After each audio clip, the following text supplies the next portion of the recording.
Patient बहुत high profile है और इसकी हालत भी कुछ नाजुक है। इसको 24/7 ऑब्जर्वेशन में रखना। हाँ यस डॉक्टर, मैं ध्यान रखूंगी।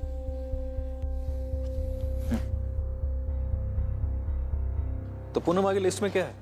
सर थोड़ी देर पहले कोमा वार्ड में एक पेशेंट का बीपी फ्लक्चुएट हो रहा था, तो उसी को देख लेते हैं। चलो।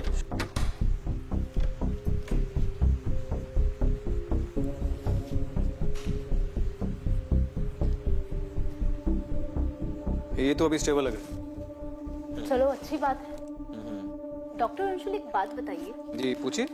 ये जो पेशेंट इतने समय से कोमा में है, क्या इन्हें एहसास होता है या फिर ये भी हमारी बातें सुन सकते हैं? हो भी सकता है और नहीं भी। You never know.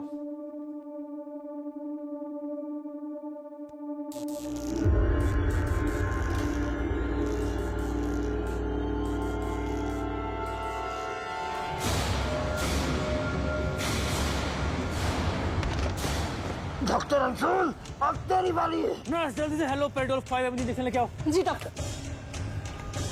अब तेरी बारी है doctor Anshul. Nurse hello paradol 5 mg जल्दी।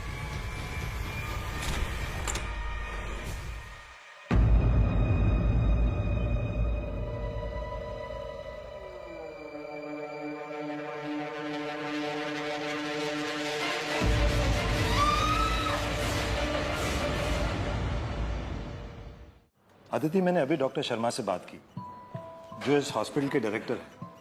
वो बता रहे थे कि जो सोल आई विटनेस थी, उसने कंफर्म किया कि अटैकर एक पेशेंट राजीव दावड़े है, जो पिछले कुछ 10 सालों से कोमा में था और डॉक्टर अंशुल पर अटैक करने के बाद वो फिर से कोमा में चला गया। तो ये बात तो पक्की है कि अटैक का टारगेट विक्रांत नहीं था। लेकिन सर, जब तक हम ये नहीं पता लगा लेते कि यहाँ हुआ क्या, विक्रांत, दूसरे पेशेंट्स और हॉस्पिटल स्टाफ की जान खतरे में हो सकती है।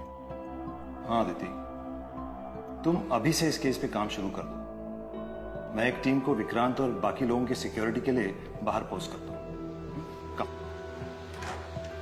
जी सर, हॉस्पिटल में रहूंगी तो विक्रांत की सेफ्टी का भी ध्यान रख पाऊंगी। मेरी डॉक्टर शर्मा से बात हुई। उनका कहना है कि विक्रांत की कंडीशन स्टेबल है और जल्दी उसकी हालत में सुधार आएगा। डॉक्टर शर्मा का कहना है कि हाइपरटेंसिव एन्सेफेलोपैथी होने से हुआ है, जो सडन ब्लड प्रेशर बढ़ने से होता है। और तुम्हें तो पता है हमारे प्रोफेशन में स्ट्रेस लेवल कितना हाई है। Don't worry, he is in safe hands. वो जल्दी ठीक हो जाएगा। मैम, मैंने इतने सालों में इस हॉस्पिटल में बहुत कुछ देखा है, लेकिन इस तरह एक पेशेंट का कोमा से उठ जाना पहली बार देखा। सिस्टर, आप डरिए मत। हमें ठीक से बताइए कि आपने एग्जैक्टली क्या देखा। मैम, उस पेशेंट राजीव की आवाज अभी तक मेरे कानों में गूंज रही है। वो बस बार बार एक ही बात दोहरा रहा था, डॉक्टर अंशुल अब तेरी बारी, डॉक्टर अंशुल अब तेरी बारी। फिर क्या हुआ? फिर मैम, मुझे डॉक्टर अंशुल ने इंजेक्शन लाने के लिए भेजा और जैसे ही मैं वापस आई तब तक डॉक्टर अंशुल। ठीक है सिस्टर, आप जाइए। जी डॉक्टर।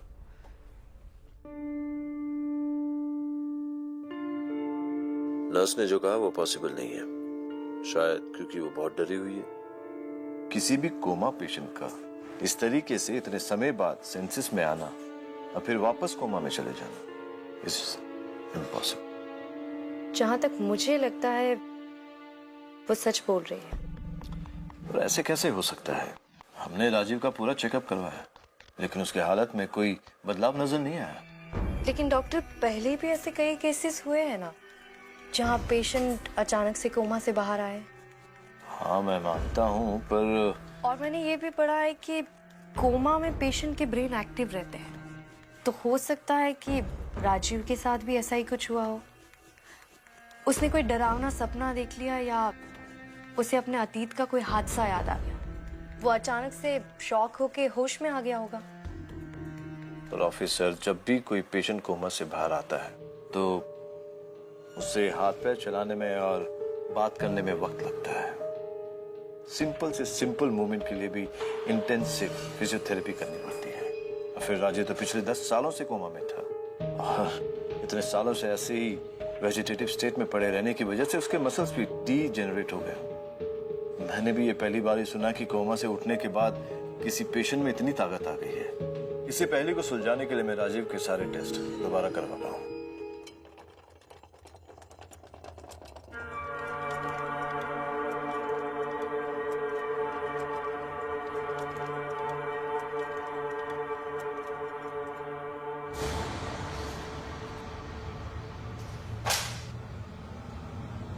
अगली बारी तेरी। छोड़ो मुझे, छोड़ो। छोड़ो इसे, छोड़ो।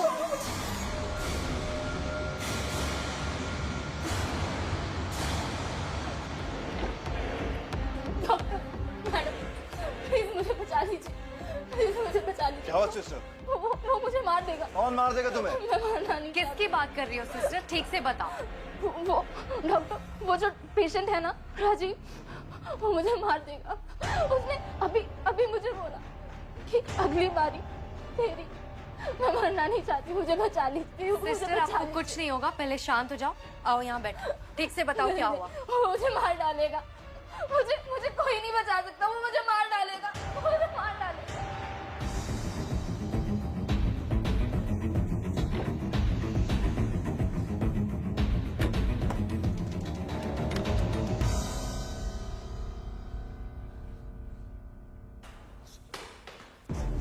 सिस्टर पूनम, सिस्टर दरवाजा खोलिए।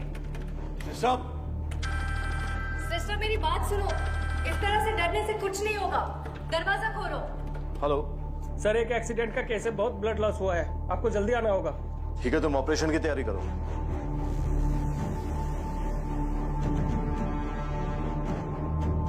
मुझे जाना होगा। एक्सीडेंट विक्टिम में हेवी ब्लड लॉस हुआ है, मुझे जाना होगा। आप जाइए डॉक्टर, मैं यहाँ संभाल लूंगा। जी। पूनम, बचा लो मुझे, कोई है यहाँ पर? पूनम मेरी बात सुनो, दरवाजा खोलो। ये मुझे मार देगी।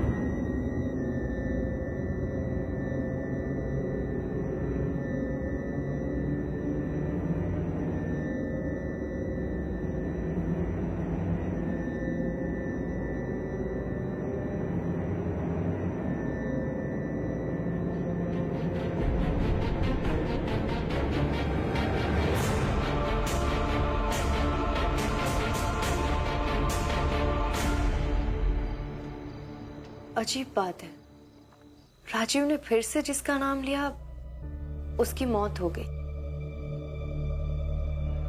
उस स्टोर रूम में सिस्टर पूनम के अलावा कोई था भी नहीं। पूनम की चीखों से मुझे ऐसा लगा जैसे वो किसी से डर रही थी। वो कह रही थी कि वो आ रही है, वो मुझे मार देगी। ऐसा लगा जैसे वो राजीव नहीं, किसी औरत के बारे में बोल रही थी। आदमी हो या औरत, आप प्लीज जल्द से जल्द पता लगवा लीजिए, क्योंकि मेरे लिए एक सीरियस प्रॉब्लम बन गई है। कमेटी ने मीटिंग बुलवाई थी, कुछ कमेटी मेंबर्स काफी डरे हुए हैं। वो कह रहे हैं कि इस प्रॉब्लम को जल्द से जल्द सॉल्व कर दो। डॉक्टर शर्मा, अगर ये सब कुछ राजीव खुद नहीं कर रहा है तो शायद उसके साथ कोई और मिला हुआ है। उसकी फैमिली से कोई? राजीव की केस फाइल के अकॉर्डिंग उसकी बीवी काफी साल पहले मर गई थी। उसका एक बेटा है जो यूएस में रहता है और साल में एक बार यहाँ आता है। बस इतना ही जानता हूँ मैं। अच्छा, आपको राजीव के टेस्ट से कुछ पता लगा? राजीव का हमने पूरा चेकअप करवा लिया, जैसे कि न्यूरोलॉजिकल टेस्ट हो गया, ब्लड वॉक हो गया, फिजिकल टेस्ट हो गया, लेकिन ऐसा कोई साइन नजर नहीं आया जिससे ये पता लग सके कि वो कोमा से उठा था। ये भी हो सकता है कि ये सब कोई और पेशेंट या किसी मृत मरीज का रिश्तेदार कर रहा हो जिन्हें इस हॉस्पिटल से कोई शिकायत हो?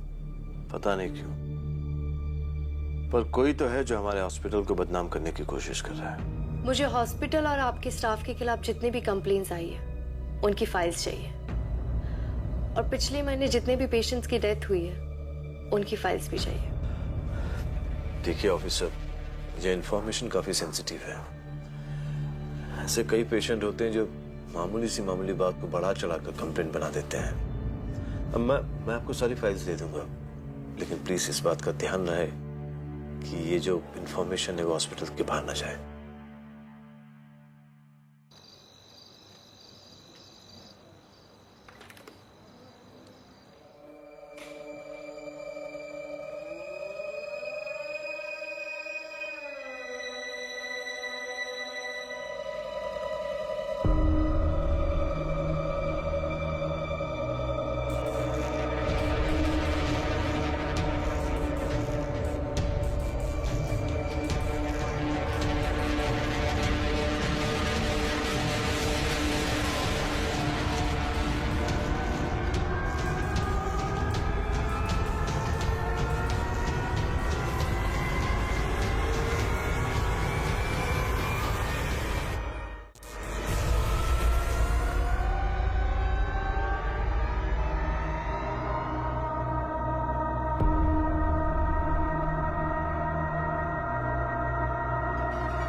मिसेस शाह ने हॉस्पिटल के खिलाफ लापरवाही का केस दर्ज किया था।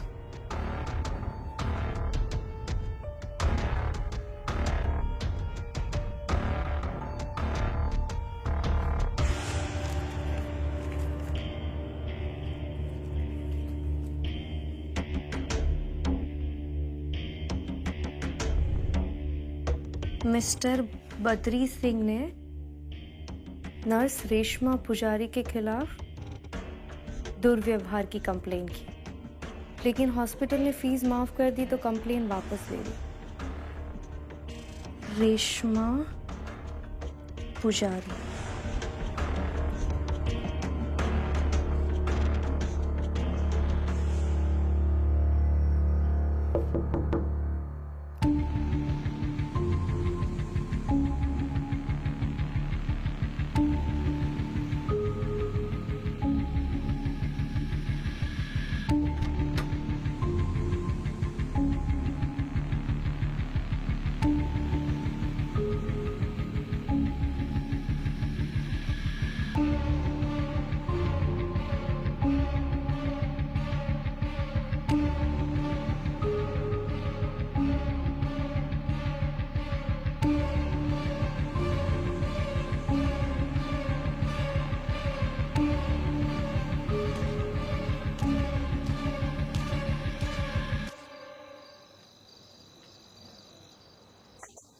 यस, कम इन। सर, राजीव कमरे में नहीं है।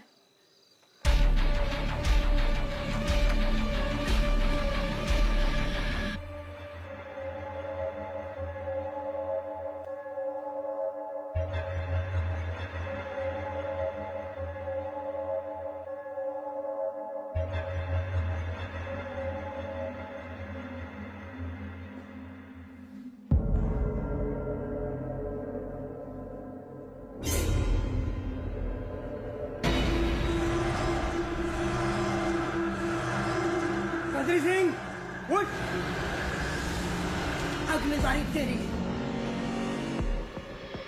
बद्री सिंह, अगली बारी तेरी है। बद्री सिंह, उठ, अगली बारी तेरी है। नहीं, उठ, नहीं, अरे नहीं, सिस्टर, डॉक्टर, तूने उठ, अरे सिस्टर, अगली बारी तेरी है। अगली बारी तेरी है। क्या हुआ?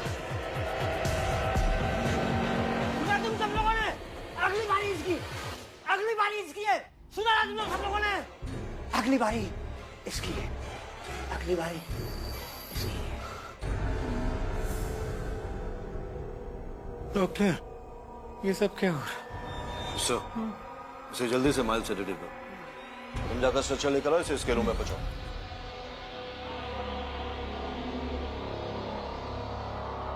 जब तक मैंने खुद नहीं देख लिया था, मुझे यकीन नहीं हो रहा था। मुझे लग रहा था कि ये सब कुछ सिस्टर पूनम का वहम है। डॉक्टर शर्मा, मुझे बद्री के बारे में कुछ बताइए। बद्री को लुकेमिया हुआ है। वो महीने में 2-3 बार यहाँ पे ब्लड ट्रांसफ्यूजन के लिए आता है। इस बार उसकी तबीयत कुछ ज्यादा ही खराब हो गई थी, इसीलिए उसे हॉस्पिटल में एडमिट करना पड़ा। राजीव ने डॉक्टर अंशुल और सिस्टर पूनम के बाद अब तीसरा नाम बद्री का लिया है। जब तक मैं इस राजीव की बातों का सच नहीं पता लगा लेती, हमें बद्री के साथ रिस्क नहीं लेना चाहिए। मैं उसके कमरे के बाहर पुलिस सर्विलेंस लगवा देती हूँ।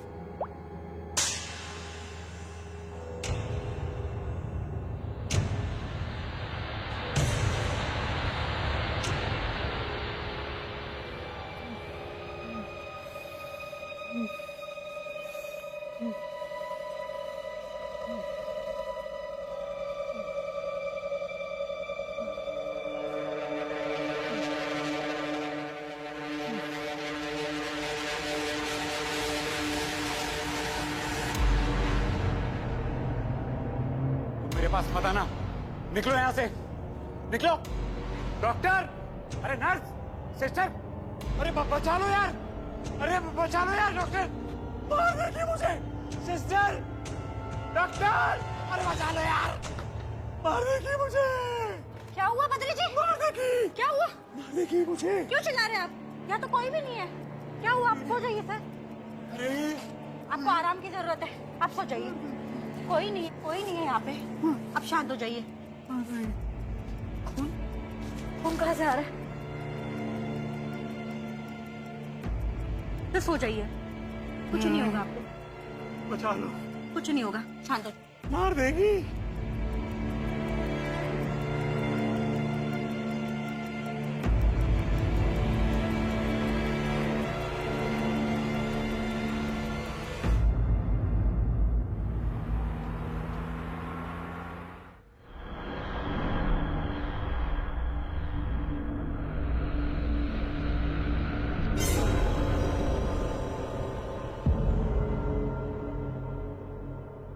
गुड मॉर्निंग मिस्टर सिंह, मैं एएसपी अदिति शर्मा।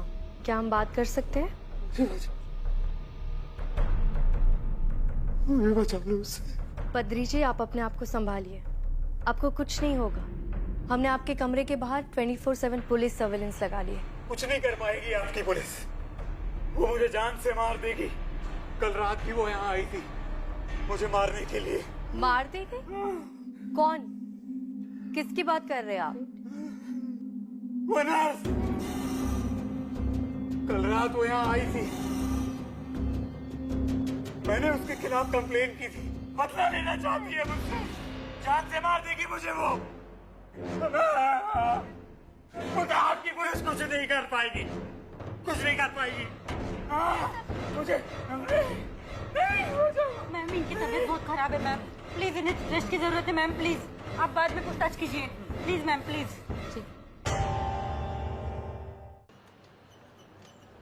डॉक्टर शर्मा, मैं अभी अभी बद्री सिंह के कमरे से होकर आ रही हूँ। वो बार बार किसी औरत का जिक्र करके कह रहा है कि वो मुझे मार देगी। सो ये पॉसिबल है कि इन सब डेथ्स के पीछे कोई औरत है। एक और बात, जब मैं आपके हॉस्पिटल के पेशेंट रिकॉर्ड्स चेक कर रही थी तो मैंने देखा कि बद्री सिंह ने जिसके खिलाफ दुर्व्यवहार की कंप्लेन की थी उसका नाम सिस्टर रेशमा पुजारी है। शायद इसी कंप्लेन के चलते वो बद्री सिंह से बदला लेने कल रात हॉस्पिटल आई होगी। आप मुझे इस नर्स के बारे में क्या बता सकते हैं? पर रेशमा पुजारी ने तो कंप्लेन के कुछ दिनों बाद ही इस्तीफा दे दिया था। इस्तीफा दिया था? जी हाँ। या फिर उसे नौकरी से निकाला गया था? आई एम श्योर ऐसी कंप्लेन के बाद हॉस्पिटल ने उसके खिलाफ कोई स्ट्रिक्ट एक्शन तो लिया ही होगा। जब पेशेंट ने अपनी कंप्लेन वापस ले ली तो फिर हम इस पर क्या एक्शन ले सकते? आप मुझे रेशमा पुजारी की कांटेक्ट डिटेल दे सकते हैं?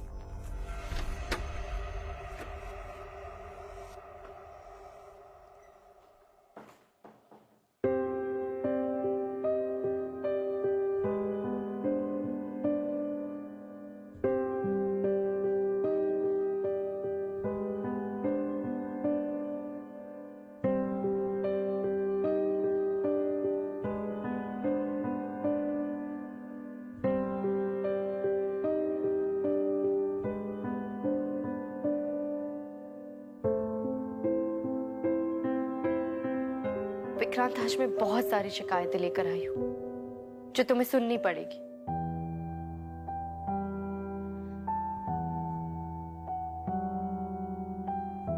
तुम्हें पता है ना विक्रांत, आई हेट हॉस्पिटल्स। पता है, बचपन में भी मुझे हॉस्पिटल जाने से डर लगता था। तब तो कुछ समझ में भी नहीं आता था सच क्या है और वहम क्या है। ऐसा लगता था जैसे हमारी दुनिया और आत्माओं की दुनिया एक ही है। सोचो, मुझे जो कुछ भी दिखता है और महसूस होता है, ऐसे में इन दीवारों के बीच में मेरी क्या हालत होती होगी।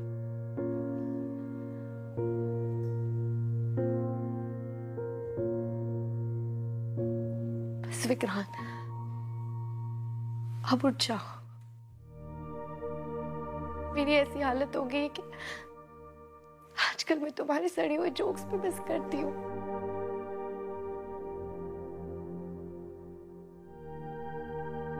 पर जब तुम ठीक हो जाओगे ना, तब मैं तुम्हारा मजाक उड़ाऊंगी कि तुम इतने वीक हो कि स्ट्रेस से कोमा में चली गई।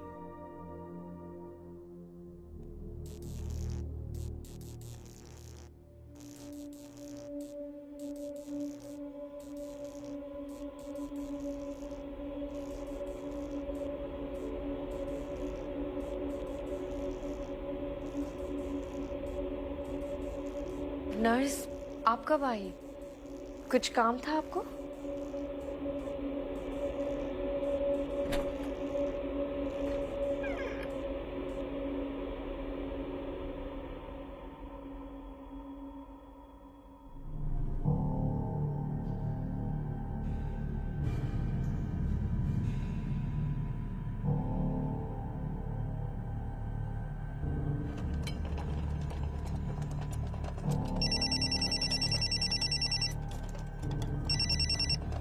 हेलो रेशमा, मैं एसपी अदिति शर्मा, मुंबई पुलिस।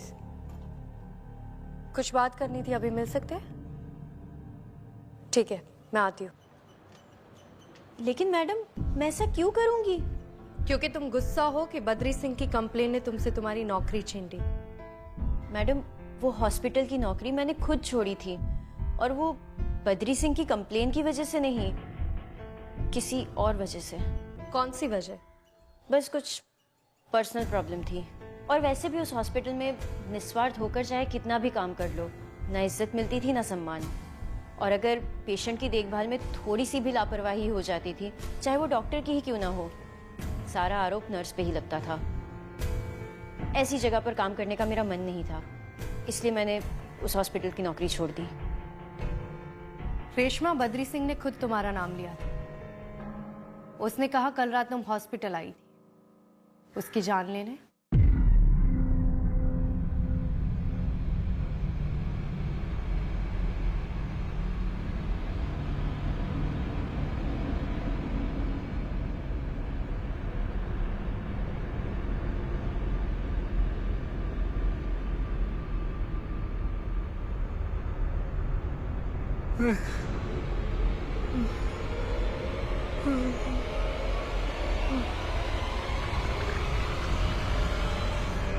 ऐसा हो ही नहीं सकता।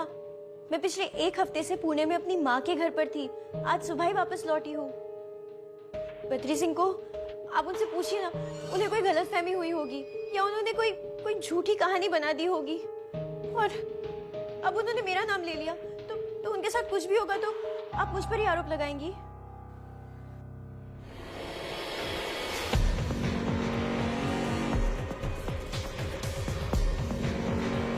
मुझे माफ कर दो, मुझे मत मार, मुझे माफ कर दो। अगर तुमने कुछ किया ही नहीं है तो तुम्हें डरने की जरूरत नहीं है। हम तहकीकात किए बिना किसी पर भी आरोप नहीं लगाते। पुलिस का काम ही तो सच का पता लगाना है।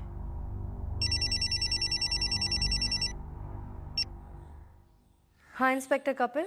मैम हॉस्पिटल में इमरजेंसी है, आप प्लीज जल्दी आ जाइए। ठीक है, मैं अभी पहुंचती हूँ।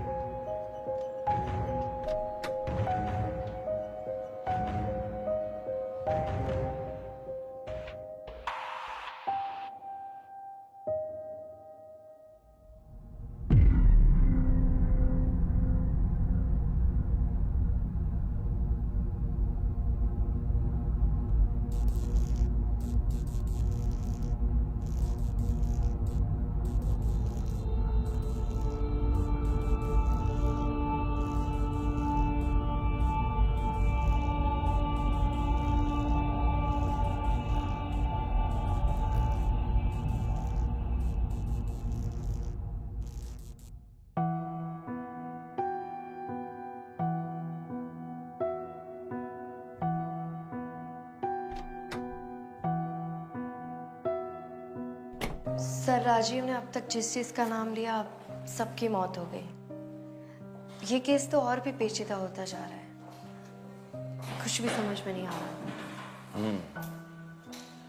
राजीव का क्या हाल है अभी? कल के इंसिडेंट के बाद वो फिर से कोमा में चला गया। होश में कब आएगा ये अभी डॉक्टर नहीं बता सकते।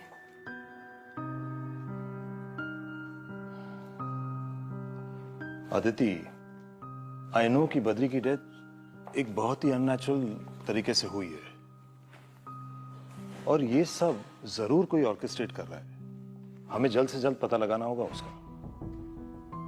तुम्हें किसी और पे शक है? शक तो नहीं है सर, लेकिन इतना कंफर्म है कि ये सब कुछ हॉस्पिटल की कोई नर्स ही कर रही है। पर जब बद्री पर अटैक हुआ था तब किसी ने उस कमरे में कोई नर्स को आते जाते नहीं देखा, और रेशमा उस वक्त मेरे साथ थी। तो मुझे लगता है कि रेशमा जैसी कोई दूसरी नर्स जिसे काम से निकाला गया हो या जिसे इस हॉस्पिटल से कोई शिकायत हो, उसी ने गुस्से में आके सब कुछ किया होगा। तो ऐसी कितनी नर्सेस हैं? सर, ये पता लगाने के लिए मुझे थोड़ा और वक्त चाहिए। मैं अभी भी हॉस्पिटल के स्टाफ रिकॉर्ड्स चेक कर रही हूँ। ठीक है, but we are running out of time.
Manjula Krishnan,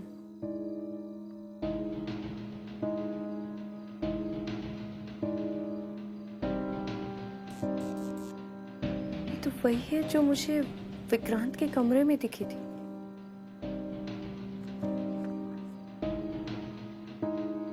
इसने भी इस्तीफा दिया है।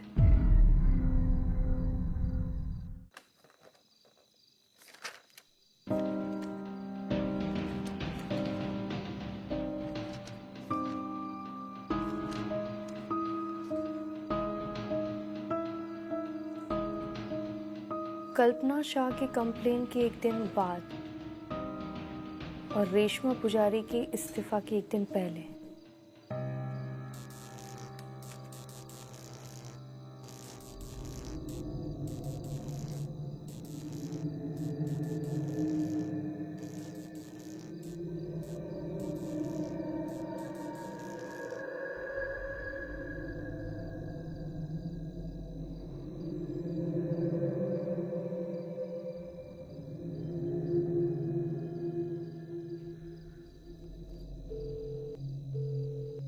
हेलो रेशमा। रेशमा, मुझे मंजुला कृष्णन के बारे में तुमसे बात करनी थी। मंजुला? हॉस्पिटल रिकॉर्ड से पता चला है कि तुम्हारे इस्तीफा देने के बिल्कुल एक दिन पहले मंजुला ने भी इस्तीफा दिया था। तो जाहिर सी बात है कि इस्तीफा की वजह तुम्हें पता होगी। मैडम, मंजुला ने इस्तीफा नहीं दिया था, उसे नौकरी से निकाला गया था। लेकिन एचआर फाइल्स में तो लिखा था कि उसने रिजाइन किया था। मैडम, मंजुला एक बहुत अच्छी नर्स थी। उसने अपनी ज़िंदगी के 15 साल उसी अस्पताल में काम किया और अस्पताल के हर नियम कानून का पालन करती थी। वो हर पेशेंट को अपने परिवार की तरह ट्रीट करती थी।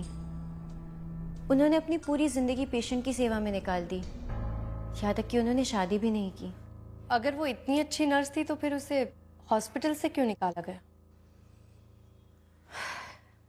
Internal politics madam. Internal politics?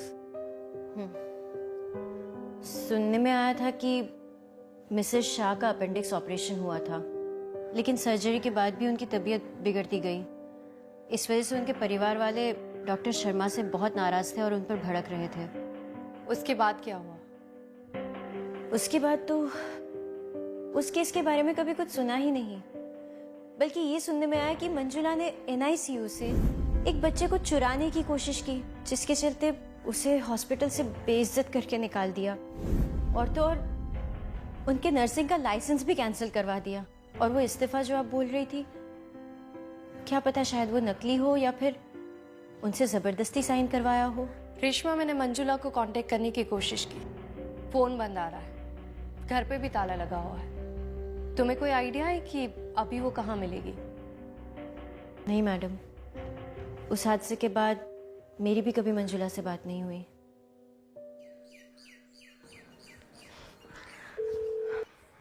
Joshi, एक अर्जेंट काम है, किसी को ढूंढना है। फोटो और सारी डिटेल्स मैं तुम्हें सेंड करती हूँ। Okay ma'am. हॉस्पिटल चलो।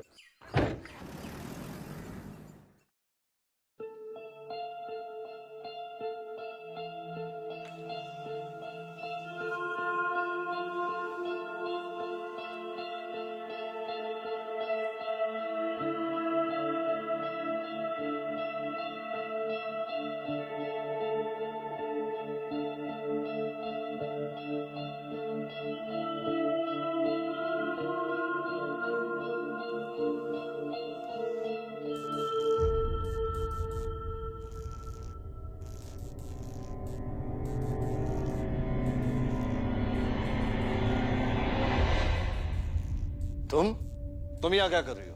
तुम्हारी हिम्मत कैसी हुई आने की है? चलो निकलो यहाँ से। मैंने कहा निकलो यहाँ से।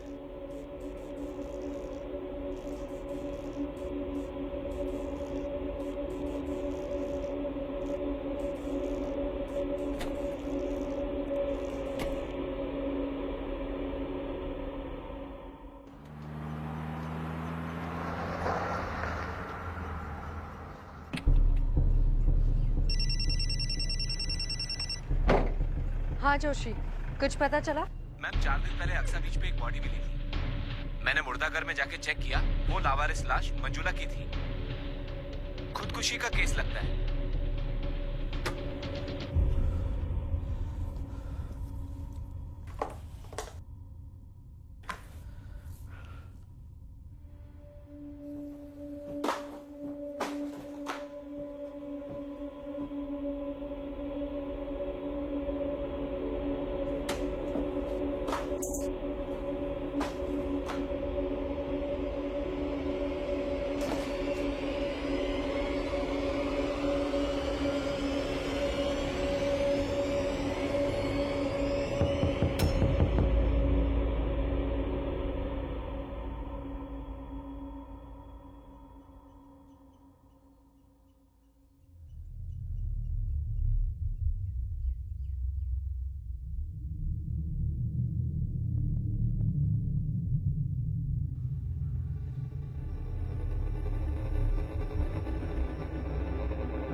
सर आप?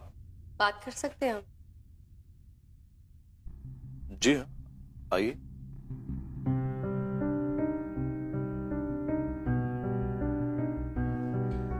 ये सब? हाँ? अब वो बस ऐसे ही कुछ ढूंढ रहा था मैं। अब आप बैठिए ना please. Please have a seat.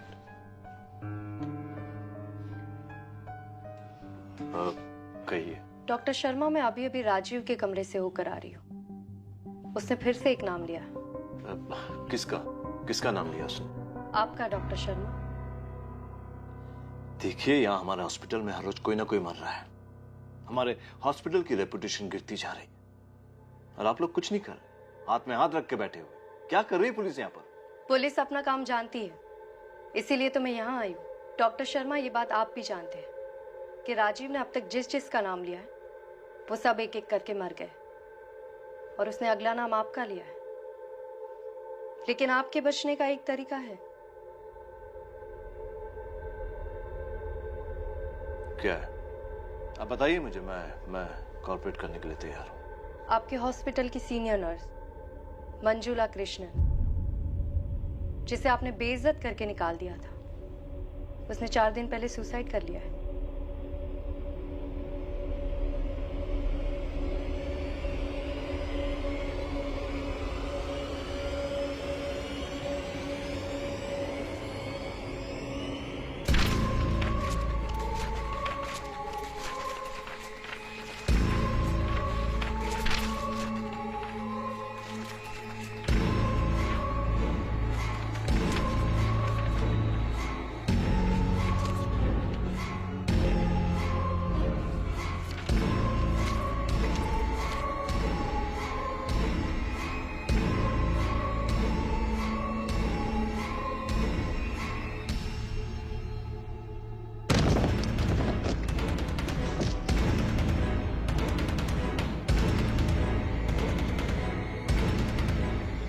Officer, मुझे जाने दीजिए प्लीज। वो मुझे मार देगी। उसने सबको मारा, मुझे भी मार देगी। मुझे जाने दीजिए।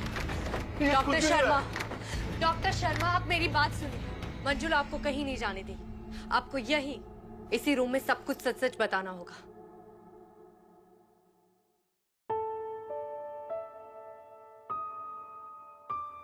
मिसेस कल्पना शाह के ऑपरेशन में गड़बड़ी हो गई थी। एक्सेसिव ब्लीडिंग की वजह से कुछ घंटों बाद उनकी मौत हो गई। इस ऑपरेशन को डॉक्टर अंशुल सुपरवाइज कर रहे थे और उन्हें असिस्ट कर रही थी मंजुला। इस केस को लेकर ही मंजुला मेरे पास आई थी। मुझसे कहने लगी कि सर, ऑपरेशन के वक्त मैं वहीं पे थी। मिसेस कल्पना का केस डॉक्टर अंशुल की लापरवाही की वजह से ही बिगड़ा है। सर, मैं बस ये चाहती हूँ कि आप उनकी फैमिली को सब सच सच बता दें। देखो, मुझे मत सिखाओ कि मुझे क्या करना है क्या नहीं करना है।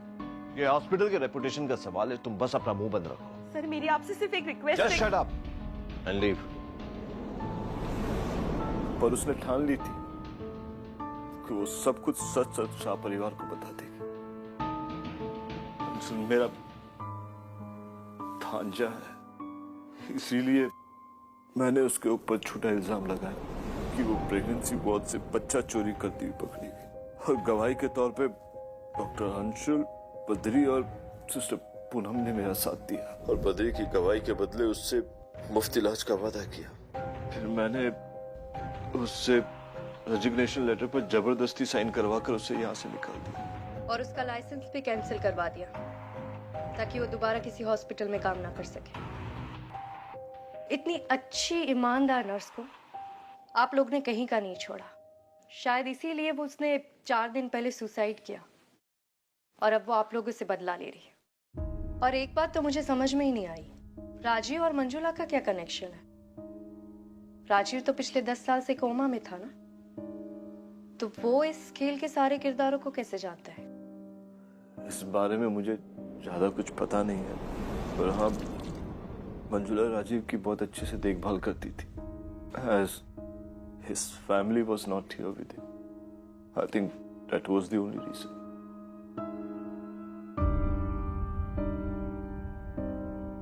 काश अभी मंजुला जिंदा होती तो मैं उसके सामने हाथ जोड़कर उससे माफी मांग लेता। चलिए डॉक्टर,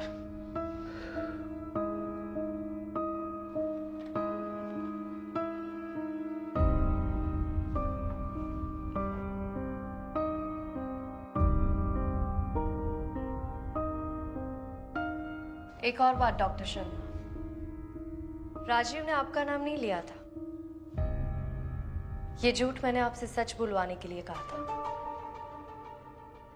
अब पता चला आपको, कई बार पुलिस अपना काम ऐसे भी करती है।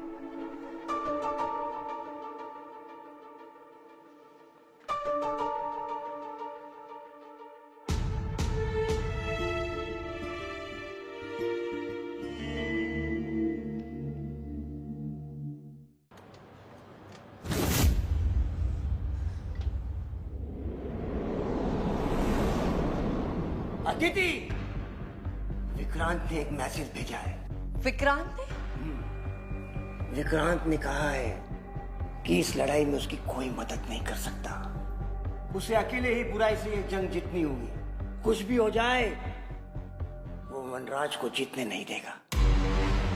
संभालिए सिस्टर,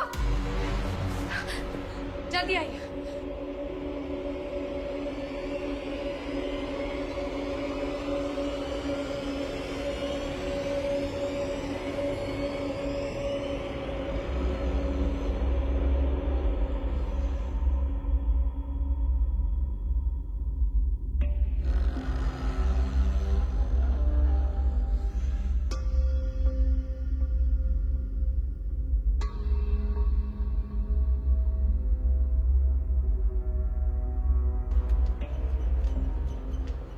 राजीव की बातें मेरे कानों में गूंज रही है सर। जब से उसने वनराज का नाम लिया है, मुझे विक्रांत के लिए डर लग रहा है। और विक्रांत इस हालत में है। आदिति, हिम्मत मत हारो। मुझे यकीन है तुम्हारे होते हुए विक्रांत को कुछ नहीं होगा। बुराई पर हमेशा अच्छाई की जीत होती है। And we are the good guys, right? Come on, बाकी लाओ। जब तक विक्रांत पूरी तरह ठीक होकर वापस नहीं आता, तब तक सब कुछ तुम्हें ही संभालना है। ओके?